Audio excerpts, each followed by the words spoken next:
ఇక అది 23rd day అనమాట బ్లాగింగ్కి. సో ఈరోజు వచ్చి నేను ఎంజిఎం క్యాసినో అని చెప్పి మకాలో చాలా ఫేమస్ క్యాసినో అనమాట. అక్కడికి వచ్చాను. మీరు నా వెనకాల చూడండి, అసలు ఇక్కడ ఇన్ఫ్రాస్ట్రక్చర్ చాలా బాగుంటుంది. ఎందుకంటే వీళ్ళ కట్టిన విధానం ఎలా ఉందంటే, ఒక శాండ్విచ్ ఎలా ఉంటుంది, ఒక దానిపైన ఒకటి ఎలా శాండ్విచ్లు ఏరేసి వాళ్ళు అలానే కట్టారు. మీరు చూడండి నేను వెనకాల అసలు ఎలా ఉందో.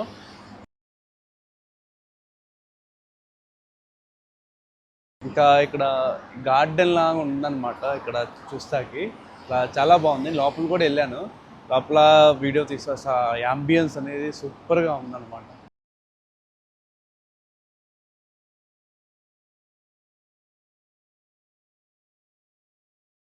ఇంకా నా బ్యాచ్లో ఒకడు ఉన్నాడు, పెద్ద హౌలా నా కొడుకు అనమాట.